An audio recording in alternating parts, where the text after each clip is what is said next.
So welcome back to my channel. Today I am so excited. About 2 days ago, I'm walking around the garden and I got a surprise of my life, and I will tell you about it later. But today we're going to talk about the Epiphyllum plant. We've done this before. We looked at it. I have my little Epiphyllum, well, very big, and we talked about it and we looked at the propagation. And also, as I mentioned before, I have them in hanging baskets. Now, the other thing which I didn't mention to you the last time we did the Epiphyllum plant is, do you know that the fishbone cacti is also an epiphyllum? So in this episode, we're going to look at the two different plants that I have, Epiphyllum, the orchid cacti, and also we're going to have a look at the fishbone cacti, because they're both the same sort of plants. My name is Alice and I'm the red soil gardener.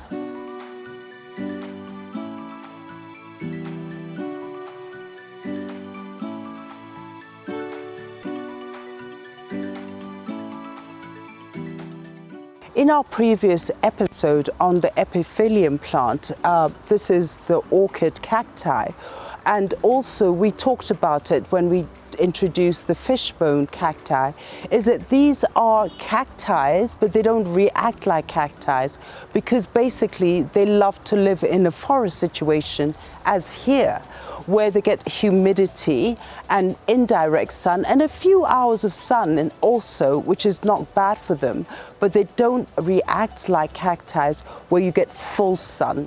If you do get full sun, it damages its leaves, it goes yellow or red. That's when you know you've overexposed the plant. Now, the other thing we had mentioned, it does flower once a year. And I had pointed out that normally this one normally flowers in December. And what a shock I got when I realized it's starting to flower, which I think is so amazing. So we're going to have a look at this orchid cacti, and I had mentioned that I get a fuchsia and a red color together, and look what I saw the other day. This is how it starts.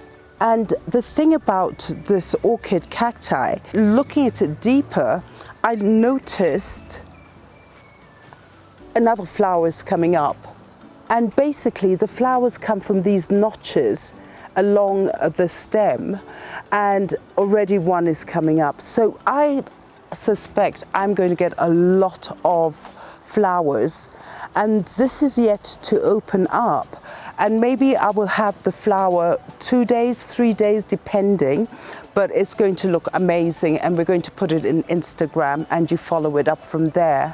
And let's have a look at this other Epiphyllum plant that we covered. And what I did notice is it's also starting to flower. Again, if I may hop in here, there is a flower coming up there, and I can see from the notches indications that the baby's flowers are coming up. I have there. So I have a feeling that I'm going to get so many flowers, and what a fantastic surprise, really. And look, it's going to look beautiful. So now here is where I have my fishbone cacti. As you see, I put them in hanging baskets. And the thing about it, this area, which is my happy place, and we will talk about it in another episode, it actually replicates a rainforest. And I think this is why, for the first time, I'm starting to get flowers. So I walk in here and suddenly I see that. For the first time, my fishbone cacti is having a flower, and another flower coming up. And this is the thing about this beautiful plant, is that from every notch is where the flower can appear. As we've seen here, it's in that notch. And 2 days ago, when I'd walked here, this flower was actually opened, and I did post it on Instagram when it was in its full glory. I am not sure whether it will reopen, and if it does, again, I will post it. So all I'd love to say is thank you so much for following us in this episode. And for those who have a fishbone or an orchid cacti, there is hope and you will get flowers. So just hang in there. And thank you so much. And don't forget to like, share, press the notification button and subscribe to our channel. It will get more exciting. Thank you so much. Have a lovely day.